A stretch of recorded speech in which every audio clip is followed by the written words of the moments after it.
टुनटुनी एक गरीब माँ बाप की बेटी थी। बचपन से ही उसने गरीबी में जीवन काटा था।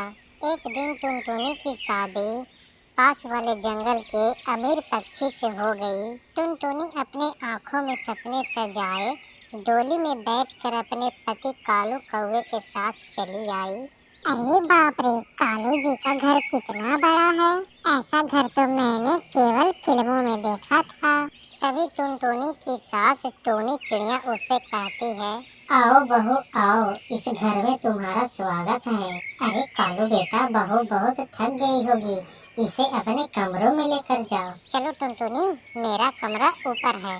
कालू कौवा टुनटुनी चिड़िया को लेकर अपने कमरे में पहुंचता है। टुनटुनी, अभी तुम यहाँ आराम करो, मैं अपने दोस्तों से मिलकर आता हूँ। कालू जी जल्दी आइएगा, कालू जी का परिवार बहुत अच्छा है। मैं बहुत खुशनसीब हूँ, मुझे कालू जी जैसे पति मिले।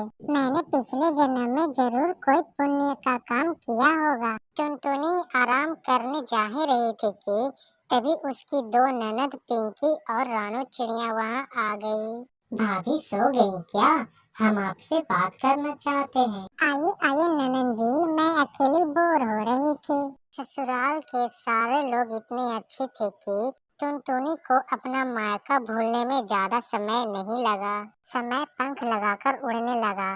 अचानक एक दिन टुनटुनी चिड़िया के सारे सपने चकनाचूर हो गए। कालू कौवे की नौकरी छूट गई। टुनटुनी, मेरी नौकरी अब नहीं रही, मुझे जल्द ही कोई नई नौकरी ढूंढनी होगी, नहीं तो सब कुछ बर्बाद हो जाएगा। अब क्या होगा कालू जी, आपकी तो नौकरी छूट गई, अब कैसे घर चलेगा? कालू बेटा, बहुत ठीक कह रही है, तुम्हारी दो बहनें अभी कुंवारी है, अब उनका ब्याह कैसे होगा? माँ, तुम चिंता क्यों कर रही हो? मैं नौकरी की तलाश करूँगा, जल्दी ही मुझे दूसरी नौकरी मिल जाएगी, फिर सब ठीक हो जाएगा। समय बीतने लगा, लेकिन कालू को दूसरी नौकरी नहीं मिली। कालू का सारा बैंक बैलेंस पिंकी चिड़िया की शादी में खर्चा हो गया। अभी रानू चिड़िया का शादी करना बाकी ही था। ऐसे में एक दिन टुनटुनी चिड़िया अपने पति कालू कौवे से कहती है, कालू जी, आपको पता है मैं माँ बनने वाली हूँ। अगर इसी तरह चलता रहा तो हम अपने बच्चे को कैसे पालेंगे? आपको कोई नौकरी जल्दी ही ढूंढनी पड़ेगी।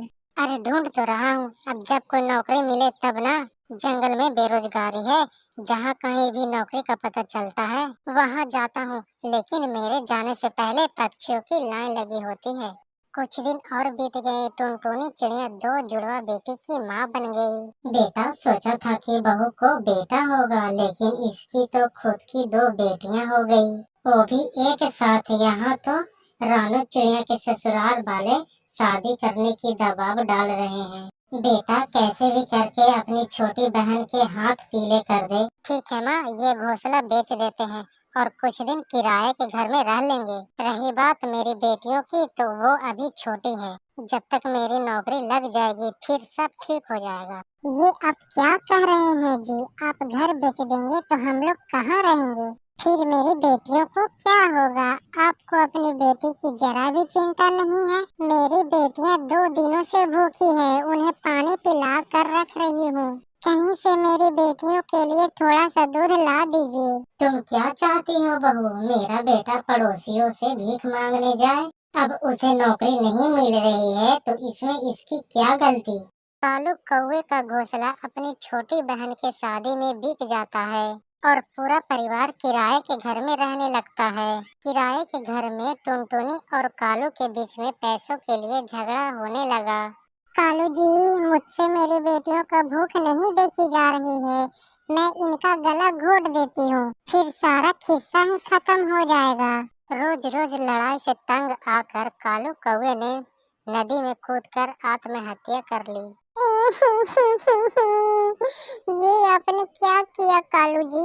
मैं अकेले कैसे माँ जी और बच्चियों को पालूंगी? आप मुझे अकेला छोड़कर क्यों चले गए?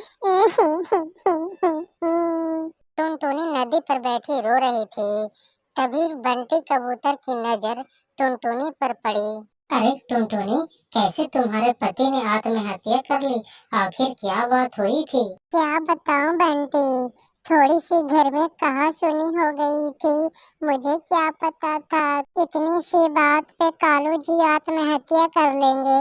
कुछ साल पहले इनकी नौकरी चली गई थी, घर में खाने के लिए तंगी हो रही थी, इसलिए रोज का झगड़ा बना हुआ था घर में। पैसों की तंगी की वजह से मेरे पति ने आत्महत्या कर ली। अब मेरे ऊपर दो दो बच्चियों का और सास का बोझ है। मैं क्या करूं, मेरे पास कोई काम धंधा भी नहीं। मैं कैसे अपने परिवार का पेट पालूंगी। बंटी कबूतर टुनटुनी का बचपन का दोस्त था। वो मन ही मन टुनटुनी का पसंद करता था, पर कभी टुनटुनी चिड़िया से कह नहीं सका, टुनटुनी अब तुम्हें चिंता करने की कोई जरूरत नहीं, मेरा अच्छा खासा चूड़ियों का कारोबार है। तुम मुझसे चूड़ियाँ लेकर चूड़ी बेचना शुरू करो। चूड़ी बेचकर जो तुम्हें मुनाफा होगा, उससे तुम अपना घर खर्च बहुत अच्छे से चला सकती हो।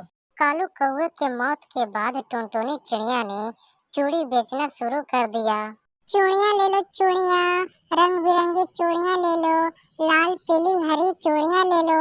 आओ बहनों, रंग बिरंगी चमकीली चूड़ियाँ ले लो।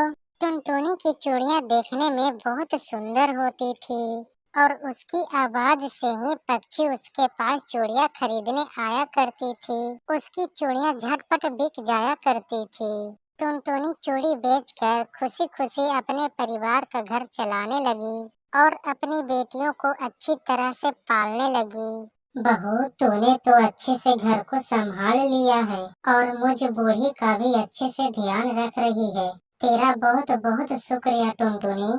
माँ जी, आप ऐसी बातें मत करिए, ये तो मेरा फर्ज है और आप तो कालू जी की माँ है। अब आप मेरी भी माँ हो गई, अब से आप मुझसे ऐसी बातें मत करना। इस तरह से टुनटुनी चिड़िया अपनी बेटियों को और सास के साथ खुशी खुशी रहने लगती है।